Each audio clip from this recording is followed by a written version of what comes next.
เสร็จรถล้างรถก็ว่าค่ะเนาะเจ็ดรถเดี๋ยวเจอน้ำยาเจ็ดรถตัวนี้ครับ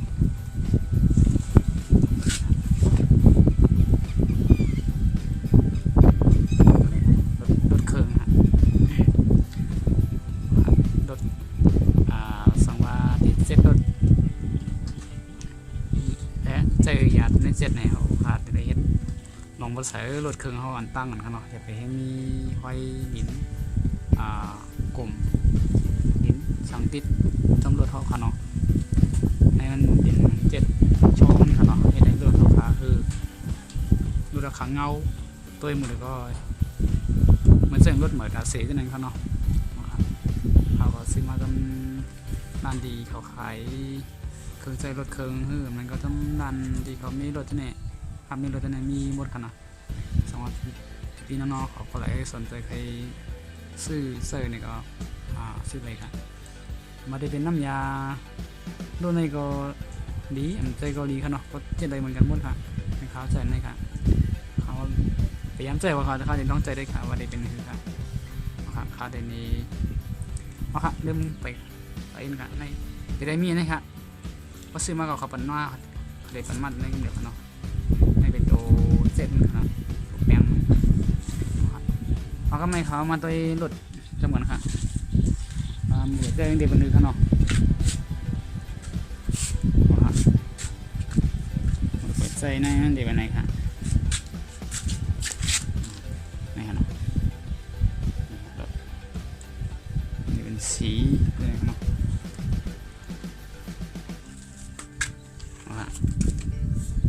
ข้าเรียกว่าล่างกับไปแล้วค่ะเนาะล่างกับไปแล้ว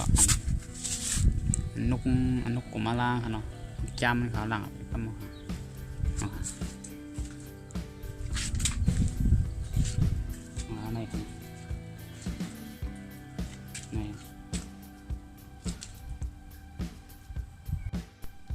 ค่ะมาเจ็ดสำกัดด้วยค่ะเนาะว่าเตเป็นคือในไว้เสียใจกับเย้านี่เพราะค่ะเตเจ็ดตั้งนานก่อนตั้งค่ะเนาะตั้งนานก่อนตั้งที่เขาเจ็ดตั้งแต่ตั้งก็ได้ค่ะเนาะขาดไปเจ็ดตั้งนานตั้งเตเป็นไงค่ะเนาะเทลง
เป็นไวเซเซอร์น้ำยาติคา